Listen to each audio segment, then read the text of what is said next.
जय श्री कृष्णा। इस गणेश चतुर्थी के पावन अवसर पे मैं आज आपको एक कथा सुनाती हूँ कि मेरे गणेश जी महाराज लक्ष्मी माता के पुत्र कैसे हुए।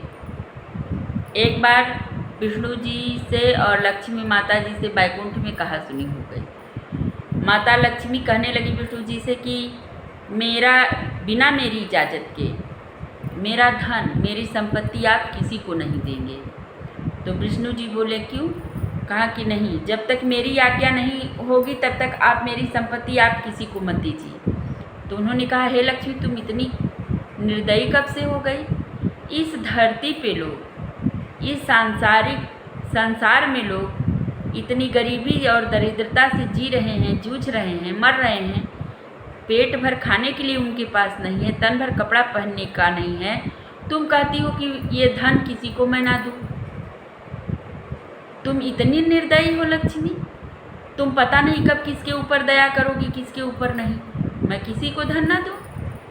उन्होंने कहा नहीं। तो विष्णु जी क्रोध में आ गए। उन्होंने कहा कि जाओ लक्ष्मी, जिस तरह से तुम निर्दयी हो उस तरह से तुम्हें कभी औलाद नहीं होगी। तुम कभी भी औलाद का मुख नहीं देखोगे।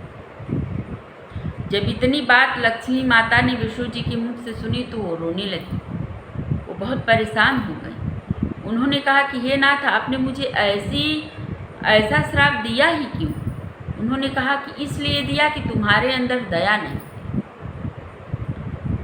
तो हमेशा उदास रहने लगी, बैकुंठ में भी रहती तो मन मार के पड़ी रहती। एक दिन अचानक से उनके मन में एक ख्याल आया कि मैं जा रही हूँ आज कैलाश पार्वती मैया से मिलने।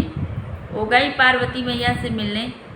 तो पार्वती मैया गोद में गणेश जी को लेके बैठी थी कैलाश में। जब उन्होंने माता लक्ष्मी को देखा तो बड़े आदर सत्कार से बैठाया। कहा कि आओ लक्ष्मी बैठो। उसके बाद लक्ष्मी जी से उनका हाल चाल लेने लगी। तो लक्ष्मी जी लगी रोने। तो गौरी मैया कहें कि क्यों रो रही हो लक्ष्मी, क्या बात है? उन्होंने बैकुंठ में जितनी घटना घटी थी वो सारी घटना माता पार्वती के सामने कह सुनाया कि मुझको विष्णु जी ने श्राप दिया है कि मैं कभी भी किसी भी बच्चे की माँ नहीं बन सकती, मुझे कभी संतान नहीं हो सकती, मुझे कभी संतान की उत्पत्ति नहीं हो सकती। अब मैं इसी बात से परेशान हूँ कि हे गौरी, क्या कभी मुझे औलाद नहीं हो सकती? कभी मैं औलाद का मुख नहीं देख सकती? मेरी गौरी माँ बहुत दयालु हैं, उनकी दया की कोई सीमा नहीं। उन्होंने एक बात लक्ष्मी माँ को समझाई कि हे लक्ष्मी, तुमने ये बात तो विष्णु जी से बहुत गलत करी कि उनको ये मना किया कि जब तक तुम्हारी आज्ञा न हो किसी को धन न दें।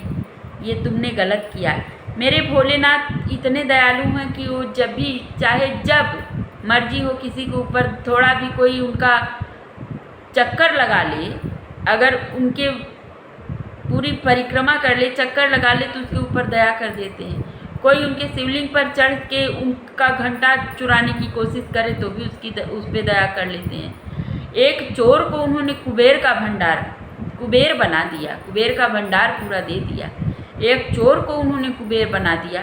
मैं आज तक कभी उनके खिलाफ नहीं गई।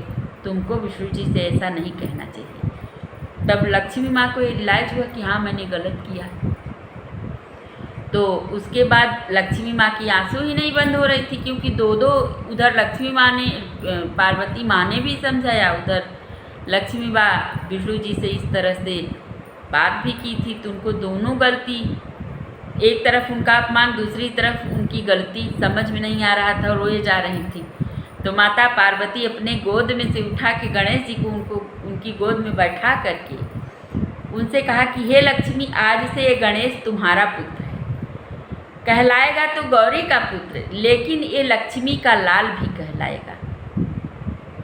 जहाँ तुम्हारी पूजा होगी वहाँ गणेश की पूजा होगी। पहले गणेश की पूजा होगी, उसके बाद तुम्हारी पूजा होगी।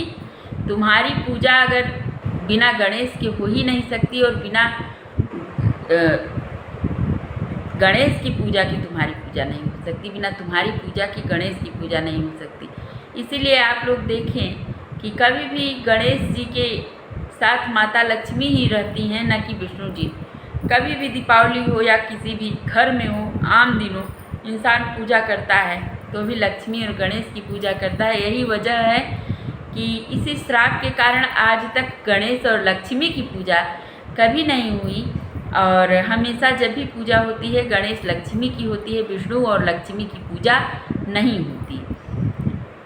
तो देखिए, ये परमात्मा की बहुत बड़ी कृपा है, या उनकी विडम्बना या उनकी माया कहिए। हम लोग तो उसको उस चीज़ का जिक्र करने में असमर्थ हैं, लेकिन जिसके मन में थोड़ा भी भाव है, जिसको भी आध्यात्म का थोड़ा सा ज्ञान है, अगर उसके पास कुछ ज्ञान है, अगर वो शेयर करता है, अगर कहीं से भी उससे कोई गलती हो, त्रुटि हो, तो कृपया आप लोग माफ़ ज़रूर करिएगा। और आज इस गणेश चतुर्थी के उपलक्ष्य में मैंने अपने गणेश जी के लिए ये कथा बनाई थी। कैसा लगा सुन के मैंने कहा था, बनाया नहीं था, ये मैंने कहीं सुना था कि लक्ष्मी के लाल गणेश जी कैसे कहलाए। उसी चीज़ को आज हमने आप सबसे साझा किया। अगर ये कथा आप लोगों को अच्छी लगी हो तो कृपया ज़रूर लाइक करिएगा, शेयर करिएगा, सब्सक्राइब करिएगा, कमेंट करिएगा। अगर कहीं भी बोलने में मुझे त्रुटि हुई हो उसको क्षमा करिएगा। जय श्री कृष्णा।